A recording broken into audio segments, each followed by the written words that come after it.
My project and my science really focused around understanding how pancreatic cancer develops in patients and how to treat it. And to answer these questions, we have focused a lot of our research on developing next generation patient-derived organoid models. And these models enable us to really study therapeutic sensitivity and resistance, which is really what I focus on.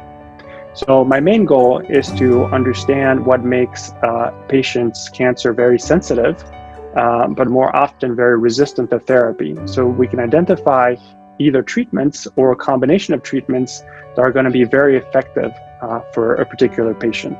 One of the main focuses of our lab is studying an ablation therapy that's known as irreversible electroporation. This is something that's being used clinically for the treatment of patients with locally advanced pancreatic cancer, but we're interested in how this ablation therapy can actually stimulate the immune system. So we are using IRE, as it's called, to treat mice with tumors in order to study the effects on their immune system and ways to combine this treatment with other various types of immunotherapy to see if we can not only kill the tumor we can see and treat, but also maybe to kill any microscopic tumor cells that might have escaped.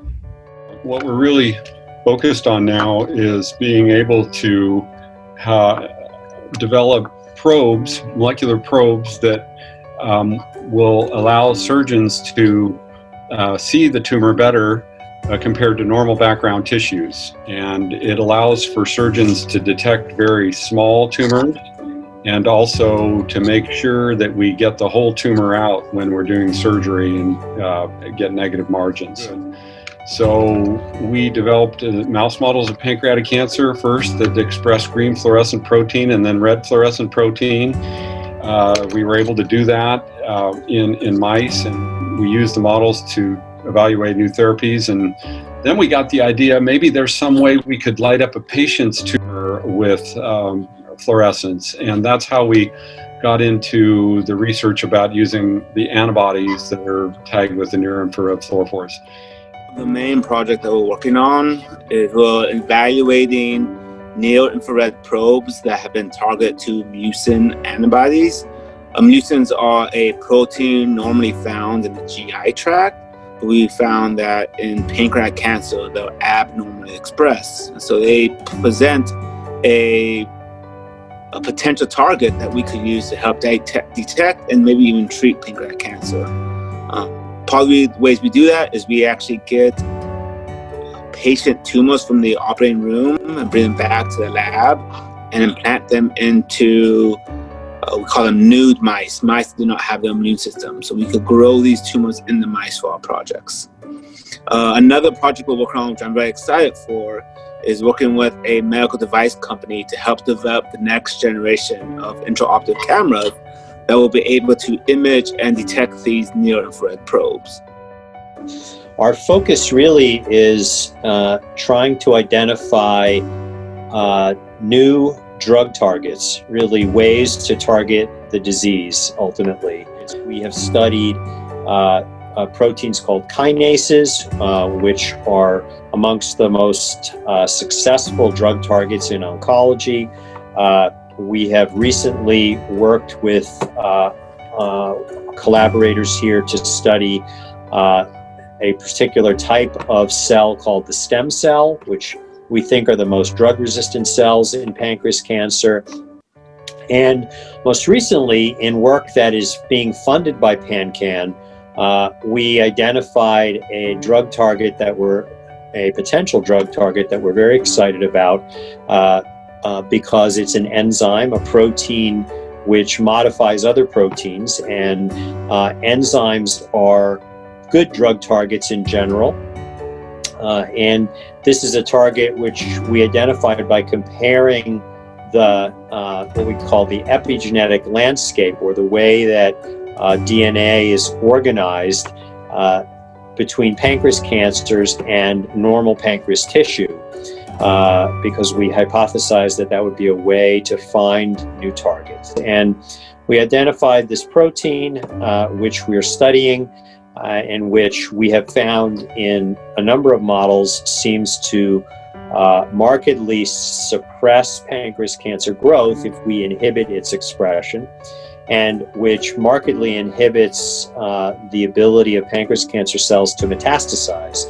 And so we think this protein is important for metastasis and cancer growth, and so our PanCAN award is funding us to learn more about the mechanism by which this protein works, and to do some studies to really look at it as a potential drug target.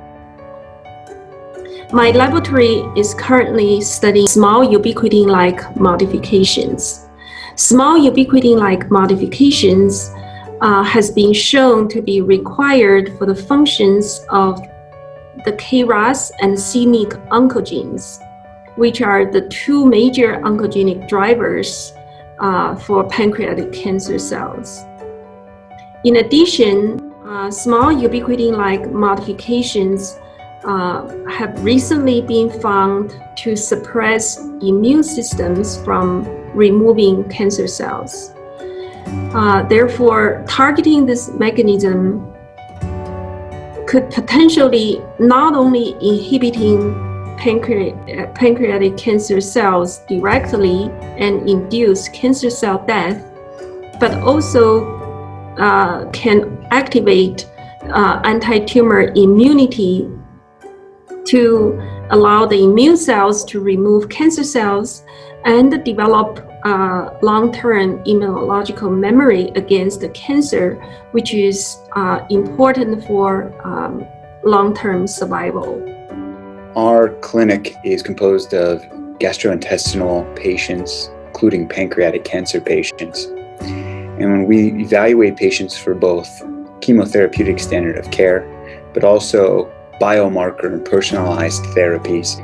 Additionally, we have clinical trials to evaluate patients for novel therapeutics, and have a research laboratory of my own in which we are developing next generation pancreatic therapeutics that are able to target not only the pancreatic cancer cells, but also the immune environment to both turn off bad immune cells and to turn on good immune cells. I've been in this field for almost 10 years now. I am studying pancreas cancer as well as my wife, who's also a scientist at a nearby institution. And we're both focused on pancreatic cancer because there have been people in our family that have had pancreas cancer and have succumbed to this disease. I've been interested in mouse models of pancreatic cancer for over 20 years and testing novel therapies in our mouse models. As most people who are familiar with PanCAN know, pancreatic cancer is a terrible disease. Pancreatic cancer is underfunded compared to, it's the third leading cause of cancer death in the United States, but it doesn't receive nearly as much funding from the federal government as do cancers such as breast and prostate cancer, which, although more common, don't claim as many lives. I guess I was interested in the challenge. It's a difficult disease to treat surgically. It's a difficult disease to treat medically. And so as a researcher, I thought there was a lot of room for improvement. And we need additional scientists to really focus on this really important problem so we can identify new therapies to help the many patients that are suffering. I'm grateful for the support from PanCAN for our research. I look forward to work with patients, other researchers, and pharmaceutical industry and clinicians. I am very thankful for the help of PanCAN for funding part of our research. I'm always looking for ways we can improve the prognosis of the patients with this disease. The pancreas cancer research community, it's very collaborative.